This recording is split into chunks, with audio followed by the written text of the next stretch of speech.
How are you? I am well. How are you? I'm okay. I'm loving the sun. Like we're getting some nice sunny weather. So, I tried wanting to do this outside, but hmm the internet wasn't cooperating. But anyways, Technology didn't agree with you. no, but I am right next to the window, loving the sunshine, That's loving the good. sunshine. That's good. Of course, we never know when these are actually going to time up. So we could be sitting in a snowstorm in real life right now, or somebody could be listening to this like from Alaska or something. So it's darker. Who knows? Who But knows? Who but in knows? our real current time, it is gorgeous outside today. It really is. It's Would it's that not too hot, not too cold, just right. I was thinking about that because, um, this is my dog's favorite weather. So Uh, he loves, like a nice moderate temperature. uh-huh. He doesn't like it when it's too hot. He doesn't like the cold at all. And so he loves a nice moderate temperature. And I could tell the last couple days because when we go out for our walks, he's like taking his time. He's smelling everything, like, he's having a great time, and, like, this morning, I was like, "Dude, we gotta go. Like, I need you to pick up the pace." But it's because he just loves this weather. This is the nice moderate temperature is his favorite. Can't blame Yeah. him. Yeah. Can't blame him. Can't blame him. Yeah. Oh, so okay. So we can kind of use that as a segue into what we're talking about today. Okay. The moderate, the just in between, Mm. the just right, right? And because what we're talking about today are is the topic of emotional intelligence and if we're overvaluing emotional intelligence. Like, what are some of those hard truths about the quote unquote soft skills, right? Can we stop Is there calling them middle? soft skills as step 1? But, Step one. It's true. They're not, okay, well, they're okay. actually the hardest skills to learn. Yes. And when you think soft, you think Mm. comfortable. When you Yes. think soft, you think it feels good, right? Yes. And then if you think emotional intelligence, someone who is emotional intelligent, it feels good to be around them, right? Yes. So it just depends on how you value the word or don't value the word soft. Yes, and I wonder too even it's funny, we talk about label I feel like we're talking about labels a lot. But I think there's a lot of emotion sometimes that gets connected to labels and words, right? Like Mm, people words are connected to stories and feelings and things. And so I wonder even if in emotional intelligence, just the fact that it's called emotional, that's mm. where people think emotions as opposed to um recognizing sort of what emotional intelligence really is at its core, which might be a good place to start. Like maybe we actually start with What how is it? emotional intelligence is defined, right? Because I don't know if people necessarily recognize that emotional intelligence is about how we interpret, how we understand, interpret, and use our emotions to make decisions, to act in our daily lives, and To to navigate the world. yeah, exactly, to navigate, exactly. And that they essentially act as a compass for us. And it's not about being emotional, it's about understanding the impact of. And that's a way bigger thing than um just just soft skills. Like it's Mhm. recognizing the impact of those things. And I think that's probably a good place for us to start when we're thinking about like how does this actually show up at work and in leadership Mm. um and and old way versus new way, old system versus new system. Because I think that's the other piece is we like to live in a world of and that both things can be true and that things don't need to be interdependent of the other thing, or they are interdependent. They don't need to be independent. That's what I'm trying to say of the other thing. And that to me is also just because we want to incorporate emotional intelligence into work doesn't mean that some of the old way of doing things doesn't also still have value. Yeah. You know, as as you were talking and as we were preparing for this one, part of me, I look at leaders and what leaders I like, right? Mhm. And what leaders I have respected, and even looking at world leaders, right? Yep. And sometimes we say, oh, they lack emotional intelligence when we don't like what it is that they're doing or what they're saying and stuff like that. But if you look at Yeah. the core of what emotional intelligence is, we look at the core of what it is, it's understanding yourself, right? Mhm. Understanding how you show up, trying Yep. to gauge other people and develop relationships so that you can achieve goals. Essentially, that's really what it boils down to. Yep. Just because somebody has a different view or they do things that we think are asinine does Mhm. not mean they are not emotionally intelligent. Correct. Yes. And so there's this assumption, go back to what how we put value on words.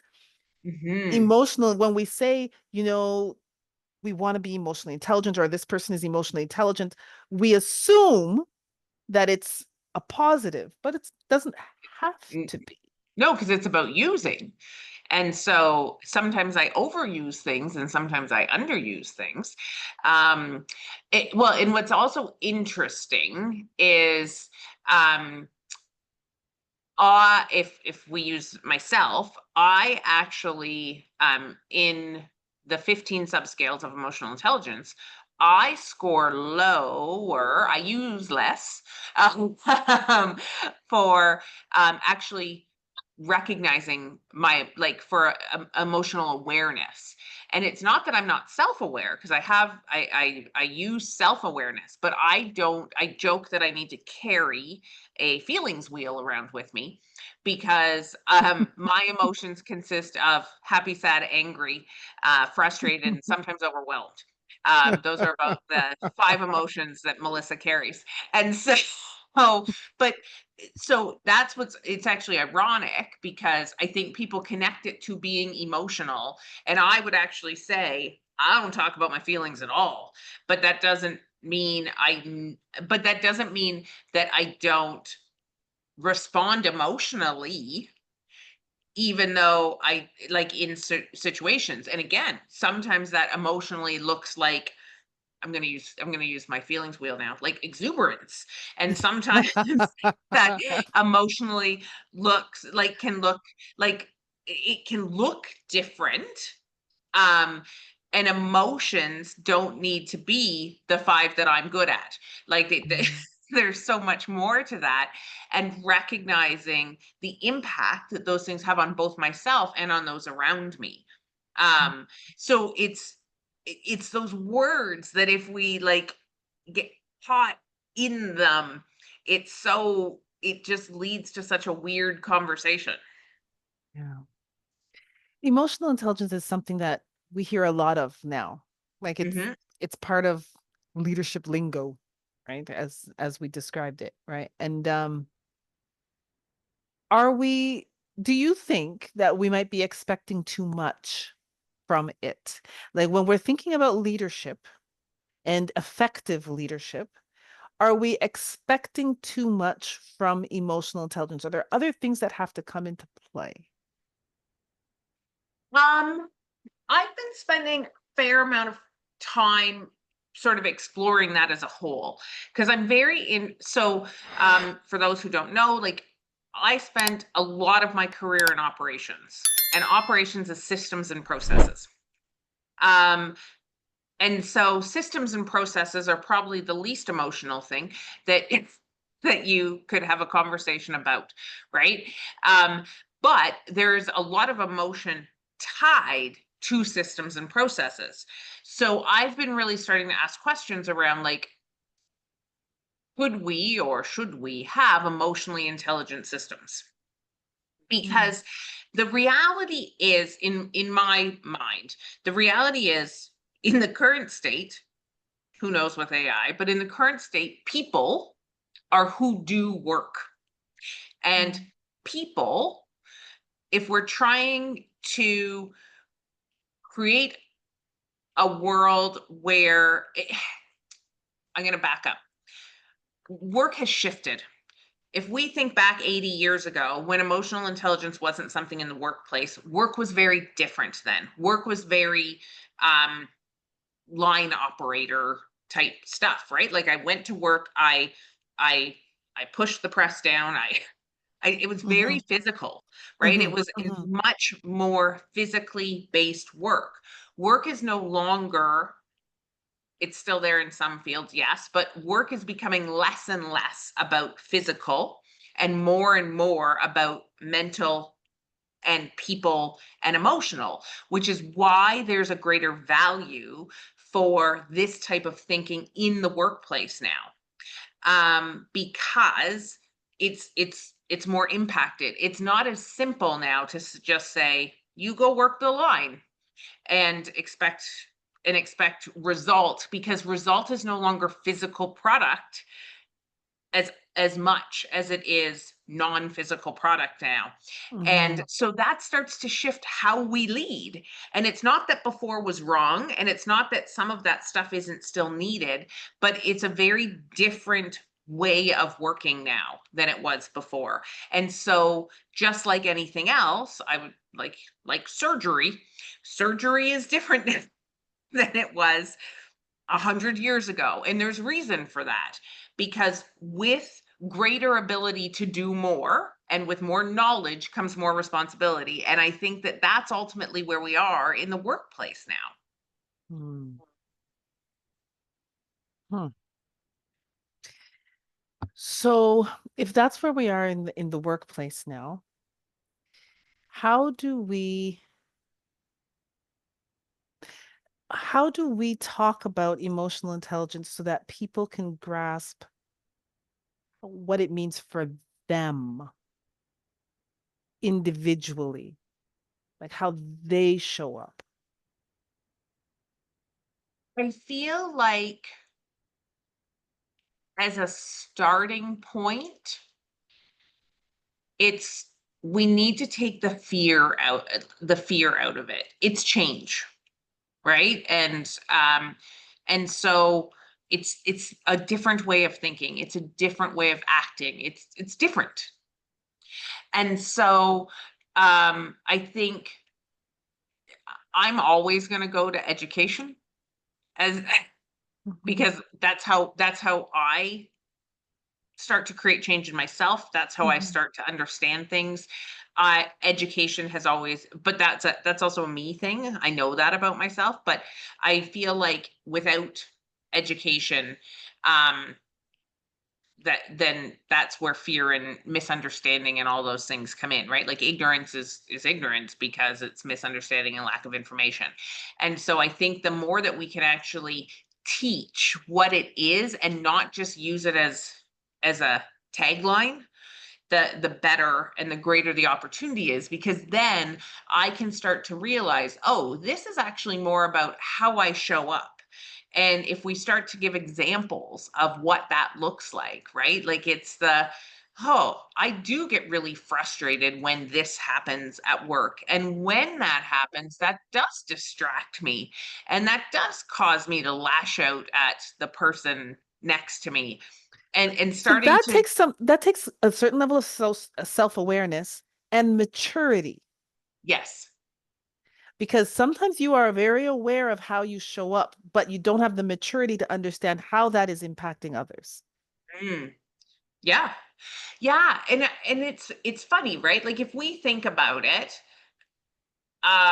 you start to go, how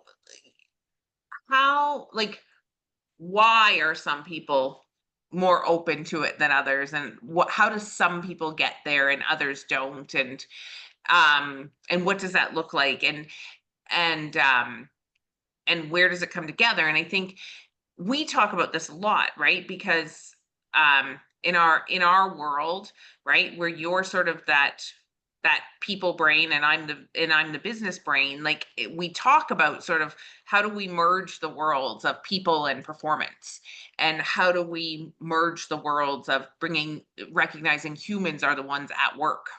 Mm. and and it's like how do we help people get there, and how do we get, because I think I've experienced some pretty mature 20-year-olds, and I've also experienced some pretty immature 60-year-olds. So it's not an age thing. Yeah, no, it's not. It's not. I believe it's a maturity thing. I believe it's also a confidence thing. And the reason why I say that is because you have to be fairly confident to be able to be self-critical, Mm, interesting. right? Okay, Because talk more on that. I want more. okay, okay. So if you think about it, for me to be able to say, all right, when I'm overwhelmed, I become very a recluse. Like I isolate myself, and I understand that that impacts the team, and that's not a good thing. And I've got to do better with that. Mhm. Right. That to me is a mature way of thinking about how my actions impact others. Yeah. Right. Now, the opposite of that would be if I was to say, well, I'm overwhelmed. Everybody is just, giving me too much to do. I can't do it all. People just don't understand. I'm going to walk away, and then they'll know. Then they'll understand. That you're very aware, Yes. but very not able to understand your actions have an impact on others, and it's just becoming this rolling Yeah. hamster wheel. So here's an interesting question. I know you love it when I just throw random thoughts out that we've in no way discussed before. Uh, because where my head goes to when you start talking about that and about this maturity is, it goes to, and I don't know where I've ever originally heard it, but I speak about it a lot, is it goes to the whole concept of self-preservation, right? That when we are in high stress situations, or we are in situations where our internal system is going, fight or flight, fight or flight, fight or flight, that we naturally become selfish in that, because we go into protect mode. And Right. so I often say to people, like, when we're stressed out, we tend to be selfish Mm. because our natural instinct is to protect ourselves. It isn't to go, I'm having a hard time right now, how could I help you? Like, it's not what we That's just naturally do. not what happens. It's just not what happens, whether we want it to or not. It's just not what happens. So that's where my head's kind of going, right? Like, is we're in a world of high stress right now too. Like, it's like constant stress. Social media has done that. All the apps, all the Mhm. notifications, all the things, and so I've almost got two questions. One, what are your thoughts on that as a whole? But then two, is that also why emotional intelligence is more important now than it's ever been? Because people are in a very different state now than they were 20 Yeah. years ago. So here's the thing, when our nervous system is heightened, right? And when we are in survival mode, which often happens when, highly anxious, overwhelmed, stressed, and all of that, we literally do not have the capacity to be able to take other things in. So we don't have, Mhm. so oftentimes we might not have the capacity to be able to understand how we're showing up Yeah. and how we're impacting other people. And so the test then becomes, when you start to feel these, what are some of the things that are giving you the warning signal that you're starting to feel stressed, that you're starting to feel overwhelmed? Because your body will talk to you, right? Yeah. Your body will talk to you. So it's understanding, when I start to feel these things, then that's when I have to take action, not when I'm actually in the crisis mode, right? Yeah. So for me, for example, my eye will twitch. If my eye twitches, I know I'm stressed. There's something going on, and I know I've got to take a break. I've got to figure things out, got to take a rest, because otherwise I'm not going to, if I keep Mhm. going, I'm not going to be able to be that self-critical. right? To be able to manage my behaviors Yeah. effectively. So I think if we bring sort of this back to the whole concept of, is it like, are we overvaluing it in the workplace? Right. I think if I take it to sort of workplace mode and I say, okay, so I'm a leader in the workplace. My role is to get people to perform. Our role as an organization is to make widgets and gadgets and get people to give us money for said widgets and gadgets, and then be able to pay people for that, because we've created a society where that's how we work. Mhm. um then we have to start to go, okay, why does emotional intelligence play a part? Because we know people don't leave, they leave bad bosses. They don't, like, it's bad bosses, it's people more than the actual workplace. People will Mhm. work, it's not typically the workplace. People leave people, they don't typically leave businesses. And so recognizing all of that, if I am the stressor that is putting somebody into that state, right? Which we know they're already at an elevated state. Like, I think, I would hope as a community who's listening to this, we can all agree everybody's at an elevated state, and we all have been at an elevated state since 2020. Like, the world Mhm. has Mhm. been elevated Mhm. for coming on 6 years now, right? So we're all at an elevated state. So if we've already raised the place where people are starting from, and now I, as a leader, am responsible for those underneath me, if I am now increasing their stress level even more, that this is why this emotional intelligence is so critical at work. It's not in replacement of systems and processes and organizational function. It's just, again, people are the factor, which is why this is becoming a bigger conversation at work in my mind, because I have the ability to either help that person stay here or to make that person go here. And I can't perform at my best if I'm here. Yeah. So to throw something else in here, I don't know how much time we have left, but to just throw something else in here, I think when we're talking about emotional intelligence, we have to really back to the foundation of it, and it's the self-awareness, Hmm. right? We have to become aware of ourselves and how we show up. If we don't, it's like putting band-aids on something that's bleeding profusely, right? Yes. And it's not going to contain, it's not going to work, it's not going to be effective. We need to become more self-aware. We need to be more self-critical. We need to look at our own maturity level. We need to look at all of those things to be able to be effective in the workplace. Hmm. That means that if you have a boss who you don't agree with, you don't like their values, you don't like the way they do things, it doesn't mean they're not emotionally intelligent. It means that they're just different from you. That requires a bit of some self-awareness, Yes. right? To understand that. I Yeah. think I went off track, but that's No, great. no, I think 100%. And I think, so we've talked about this before. It was a while ago, but it was a question that we talked about when we used to do questions of the month, because I was somewhere where there were two people who had high emotional responses to situations. And one was a man, and he yelled and threw things when he got frustrated, and the other was a female, and she cried when she got frustrated. Both were experiencing the same emotion, or like they were both experiencing frustration. Mhm. How that frustration presented was very different, but there was a lot of judgment on one of those ways of presenting was okay, and one of those ways of presenting was not okay. I think we can all assume which way we said was okay. Uh, um, which and what I was saying at the time was the fact that both ways are actually not how I suggest people should be presenting emotions at work.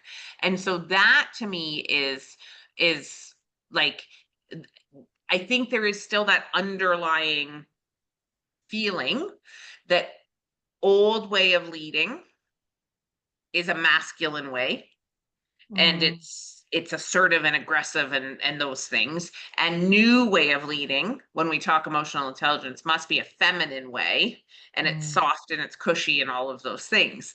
And I think what we try and teach people when we spend our time on emotional intelligence is that it's not either of those things. It is what you're saying. It's the awareness.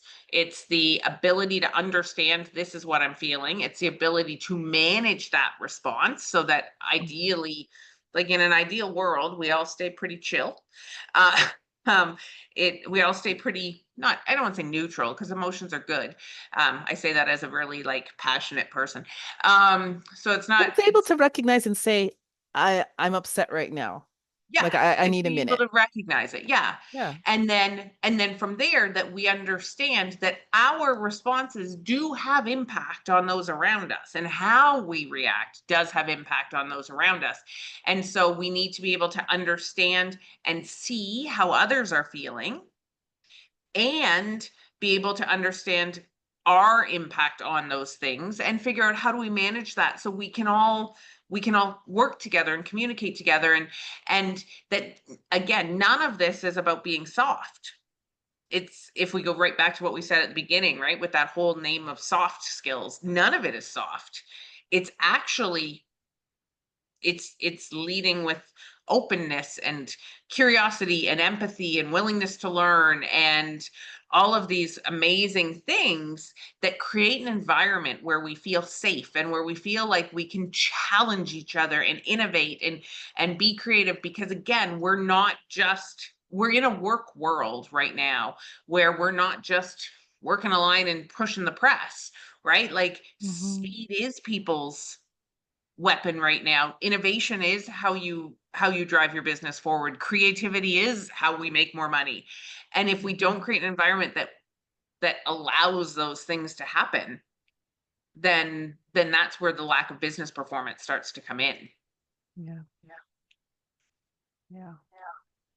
So the moral of the story is that emotional intelligence is necessary, it is required, Hmm.